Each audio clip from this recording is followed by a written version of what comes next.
Dear student, আজকে আমি বায়োকেমিকের একটা ক্লাস নিচ্ছি। আজকে আমি পড়াবো ক্যালকেরিয়া সালফিউরিকা সম্পর্কে। আমি ক্যালকেরিয়া ফ্লোরিকা, ক্যালকেরিয়া ফসফরিকা সম্পর্কে পড়িয়েছি আগের ক্লাসগুলোতে, আর সেগুলো ভিডিও আপলোড করা আছে, তোমরা সেগুলো দেখে নিও। আজকে আমি ক্যালকেরিয়া সালফিউরিকা সম্পর্কে পড়াচ্ছি। ক্যালকেরিয়া সালফিউরিকা ঔষধটির সাধারণ নাম জিপসাম, প্লাস্টার অফ প্যারিস, আর সংক্ষিপ্ত নাম ক্যালফস।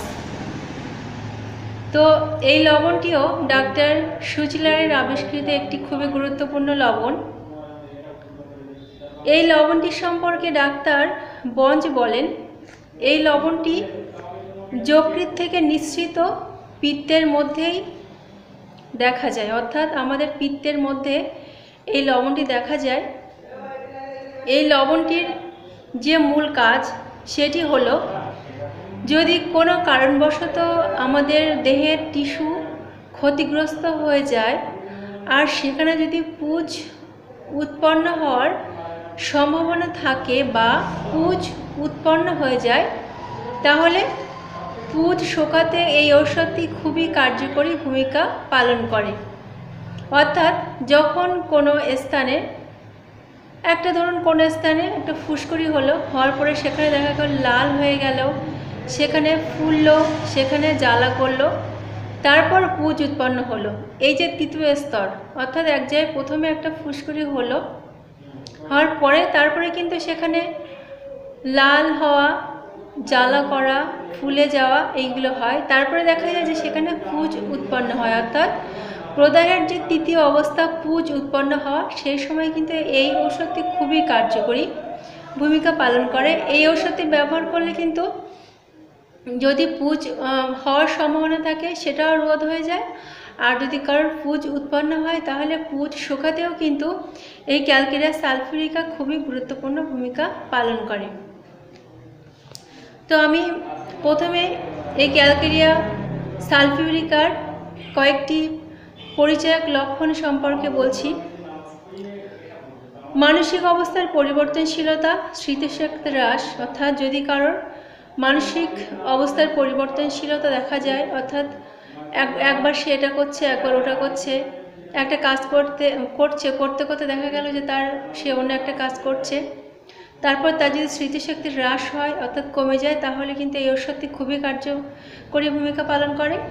তারপর বালকদের মস্তকের ক্ষতে, অর্থাৎ দেখা যায় অনেক সময় বাচ্চাদের মাথায় ঘা হয়, পুঁজ হয়, সেখানে এই ক্ষতে কিন্তু এই ঔষধটি খুবই কার্যকরী ভূমিকা পালন করে। এছাড়াও সর্দি, কাশি, নিউমোনিয়ার ক্ষত, কর্ণপীড়া, ফিস্টুলা প্রভৃতি যে কোনো পীড়ায় কিন্তু এই ঔষধটি কার্যকরী ভূমিকা পালন করে। যদি কোনো মানুষ কোনো জিনিসের অর্ধাংশ দেখে, অর্ধেক দেখে, অর্থাৎ যদি কোনো মানুষ কোনো জিনিস পুরোপুরি দেখতে না পায়, সেই জিনিসটাই অর্ধেক দেখে, তাদের চোখের সমস্যার জন্য এটা হয়ে থাকে। তো এই সমস্যারও কিন্তু এই ঔষধ ব্যবহার করলে, অর্থাৎ এই লবণটি ব্যবহার করলে এই সমস্যারও কিন্তু সমাধান হবে।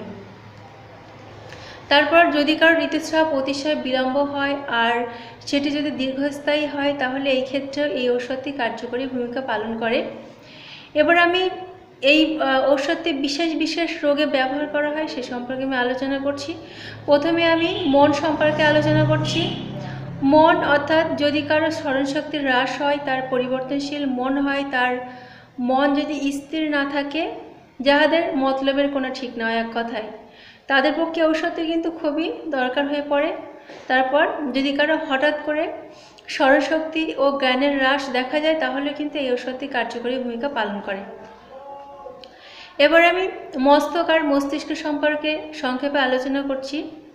অনেক সময় দেখা যায় যে শিশুদের মস্তকের ক্ষত, আর সেই ক্ষত হইতে যদি হরিদ্রা বর্ণের গাঢ় পুঁজ নির্গত হয় বা হরিদ্রা বর্ণের মামড়ি পড়ে, তাহলে কিন্তু এই ঔষধটি প্রয়োগ করলে দেখা যায় সেই স্থানটি খুব তাড়াতাড়ি কিন্তু সেরে যায়।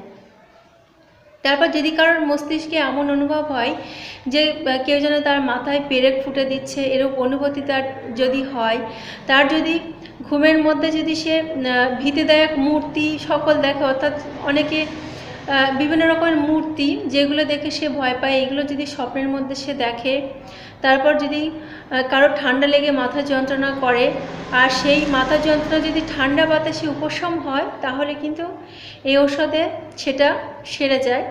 তারপরে চোখের ক্ষেত্রে, অর্থাৎ চক্ষুর যে লক্ষণ, সেই চোখের লক্ষণের মধ্যে দেখা যায় যদি কারো কর্নিয়ায় গভীর ক্ষত হয়, চোখ ওঠে, তারপর চক্ষুপোধায় তৃতীয় অবস্থা, যেখান থেকে গাঢ় হরিদ্রাবণের পুঁজ নিঃসরণ হয়, চক্ষুর সম্মুখে কোঠরে পুঁজ তৈরি হয়, অর্থাৎ চোখের মধ্যে যদি কারোর পুঁজ তৈরি হয় সেক্ষেত্রে কিন্তু এই ওষুধে খুবই ভালো কাজ দেবে।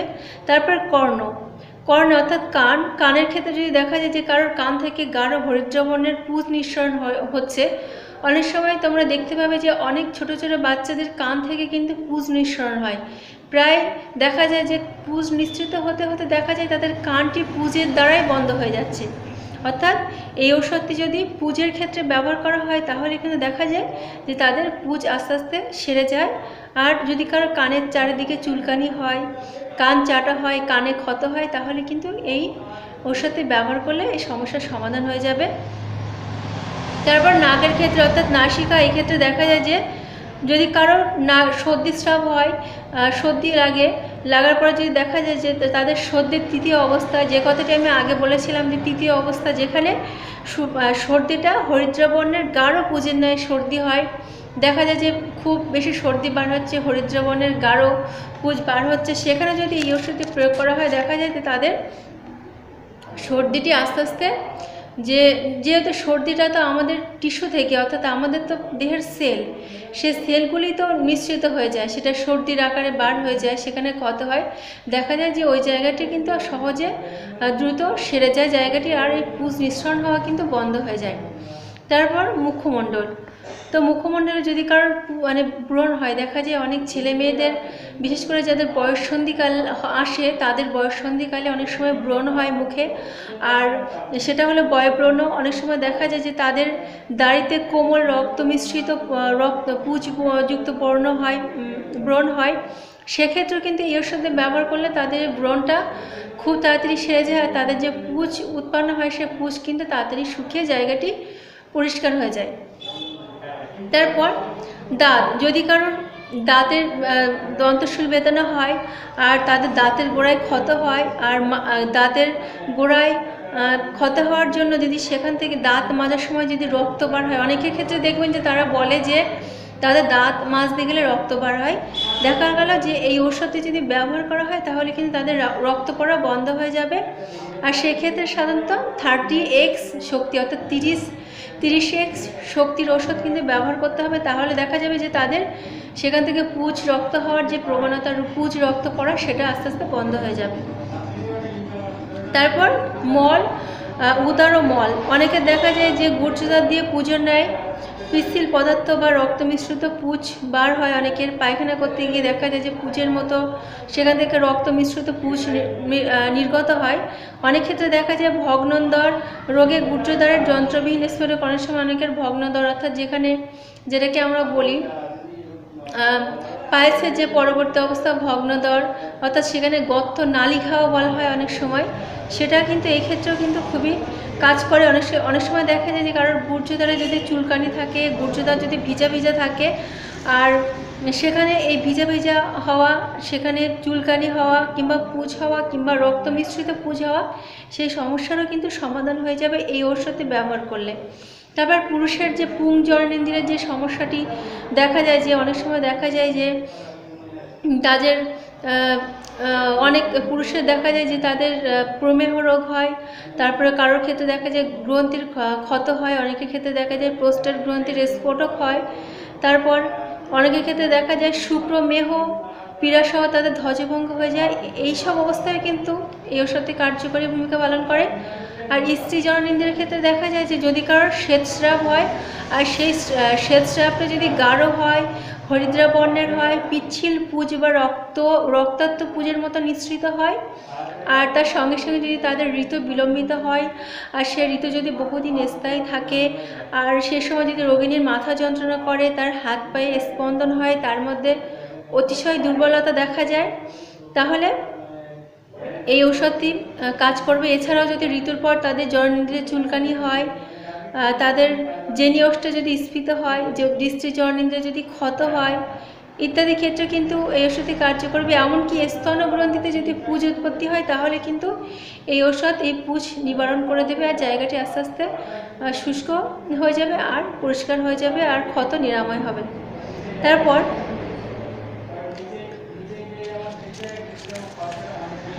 তারপর রক্ত সঞ্চালন ক্রিয়া, অর্থাৎ যদি কারো হৃৎপিণ্ডের পেরিকার্ডাইটিস অর্থাৎ হৃৎপিণ্ডের আবরণের যদি প্রদাহ হয়, আমাদের হৃৎপিণ্ডে যে কভারিং থাকে তো সেই কভারিংটির নাম হলো পেরিকার্ডাইটিস। এই পেরিকার্ডাইটিস যদি হয়, প্রদাহযুক্ত হয়, সেখানে যদি পুজ উৎপন্ন হয় তাহলে কিন্তু এই ওষুধ ব্যবহার করলে সেটি ঠিক হয়ে যাবে। তারপর ফোড়া, যদি কারোর ফোড়া তৃতীয় অবস্থায় প্রাপ্ত হয়, অর্থাৎ তৃতীয় অবস্থা যেটা আমি প্রথমে বলেছিলাম, তাহলে আর তৃতীয় অবস্থায় আসার পরে যদি সেখানে পুজ নির্গত হয় আর ফোড়া যদি ক্রমশ নালিকায় পরিণত হয় তাহলে এই ওষুধটি ব্যবহার করলে দেখা যাবে যে ফোড়াতে আর পুজ জন্মাবে না। আর যদি কারোর পুজ হওয়ার প্রবণতা থাকে সে যদি ব্যবহার করে তাহলে তার পুজ আর জন্মাবে না। আর যদি কারোর পুজ হয়ে যায় তাহলে এই ওষুধটি ব্যবহার করলে আস্তে আস্তে দেখা যাবে যে জায়গাটি শুকিয়ে যাবে। তারপর অনেক ক্ষেত্রে যে স্কিনের যে সমস্যা, অর্থাৎ চামড়ায় অনেকের ক্ষেত্রে দেখা যায় যে অনেকের দাড়িতে ব্রণ হয়, তারপর ওখানে চুলকানি হয়, তারপর হলদেটে পুজ নিঃসরণ হয়, মামনি পড়ে। অনেক সময় দেখা যায় অনেকের কার্বাঙ্কাল যে রোগ হয়, অর্থাৎ যে বড় বড় ফোড়া। কার্বাঙ্কাল কিন্তু একটা খুবই সেটাকে বিষ ব্রণও বলা হয়, সেটা খুব বড় ধরনের একটা ফোড়া, অনেকটা মুখ হয়, আর সেটা সাধারণত একটু বয়স্ক মানুষের হয়, আর তাদের প্রচণ্ড পরিমাণ জ্বালা যন্ত্রণা হয় এই কার্বাঙ্কাল। তো কার্বাঙ্কাল ফোড়ায় যদি সেখানে যদি দেখা যায় যে খুব জ্বালা যন্ত্রণা করছে, সেখানে পুজ উৎপন্নের সম্ভাবনা হয়েছে কিংবা পুজ উৎপন্ন হয়ে গেছে, তাহলে এই ওষুধে সেটি হলো ক্যালকিলাস সালফিউরিকা। যদি এই ওষুধটি ব্যবহার করা হয় তার সঙ্গে সঙ্গে যদি ক্যালিমিয়র ব্যবহার করা হয়, দুটি ওষুধ পর্যায়ক্রমে দেখা যায় যে এই সমস্যার সমাধান হবে। তারপর যদি দেখা যায় যে কারো টাইফয়েড জ্বর হয়েছে আর সেই জ্বরে যদি পুজযুক্ত উদরাময় হয়, অর্থাৎ তার পায়খানার সঙ্গে সঙ্গে যদি তার পুজের মতো যদি উদরাময় হয় তাহলে এই ওষুধটি ব্যবহার করলে সেটি ঠিক হয়ে যাবে। তো এই ওষুধটির ব্যবহার মাত্রা, অর্থাৎ কীভাবে ব্যবহার করতে হবে সেই সম্পর্কে ডাক্তার সুচলার বলেছেন যে এই ওষুধটির প্রাথমিকভাবে 6x শক্তি ব্যবহার করতে হবে, আর বিশেষ বিশেষ লক্ষণে বিশেষ বিশেষ শক্তির ব্যবহার করা যেতে পারে। আর কিন্তু অনেক ক্ষেত্রে ডাক্তার বরিক এবং ডক্টর ডিও বলেন যে 6x ও 12x চূর্ণই সবথেকে বেশি উপকারী। আর যদি বয়স্কদের স্নায়ু রোগ হয় সেক্ষেত্রে কিন্তু 12x শক্তি ব্যবহার করতে হবে। আর যদি কারোর পুজ নিবারণ করতে হয় তাহলে 30 শক্তি থেকে তারপর 60 শক্তি ইত্যাদি ঔষধ, এমনকি 200 শক্তি, তারপর 1000 শক্তিও কিন্তু ব্যবহার করা যেতে পারে। তো আজকে আমি মোটামুটি ক্যালকেরিয়া সালফিউরিকা ঔষধ সম্পর্কে তোমাদের সংক্ষেপে ব্যাখ্যা করেছি। আর এরপরে যদি তোমাদের কোনো সমস্যা হয় তাহলে অবশ্যই ফোনে জেনে নিও।